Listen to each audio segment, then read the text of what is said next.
जेव्हा मी माझ्या मैत्रिणीच्या हातावर मेहंदी काढायची तेव्हा ती मेहंदी माझ्या मैत्रिणीला तर आवडायचीच, पण ती माझ्या मैत्रिणीच्या हातावर काढलेली मेहंदी माझ्या बहिणीलाही आवडायची. आणि ती मला म्हणायची, ताई तू जशी मेहंदी तुझ्या मैत्रिणीच्या हातावर काढली आहे ना, सेम तशीच मेहंदी तू माझ्या हातावर पण काढ. मग मला माहिती आहे हिचं कसं असतं ते. मी माझ्या मैत्रिणीला जवळ बसवायची आणि जशी तिच्या हातावर मेहंदी काढली सेम तशीच मेहंदी मी बहिणीच्या हातावर काढायची.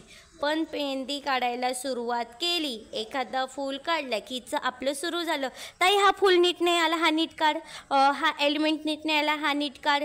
मग मला ते किती वेळा पुसावं लागायचं आणि किती वेळा परत परत परत काढावं लागायचं.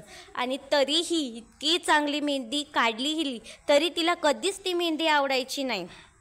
मग कधी कधी ही रडायची, तिने तिच्या मैत्रिणीच्या हातावर मेहंदी चांगली काढली, माझ्या हातावर कशी काढली. रडत रडत ही माझ्या मम्मीला जाऊन सांगायची आणि कधी कधी तर मला मारही खाऊ घातलं येणे मेहंदीवरून.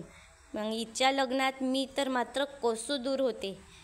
मी ठरवलेलं, वैशू कधी मला सांगेल ना की ताई माझ्या हातावर मेहंदी काढ, मी तर अजिबात काढणार नाही. मग तिच्या मैत्रिणी आल्या होत्या, तिच्या मैत्रिणीने तिच्या हातावर मेहंदी काढल्या. तेव्हा मात्र त्या तर काय एवढ्या परफेक्ट नव्हत्या मेहंदीमध्ये, कोण कुठलं फूल काढतं आहे, कोण कसं काढतं आहे, कसं अगदी ती मेहंदीची मात्र फार खिचडी बनवून ठेवलेली तिच्या हातावर.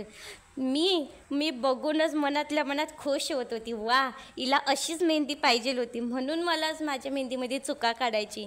नंतर तिला सांगितलं, काय गं वैशू कशी मेहंदी वाटली.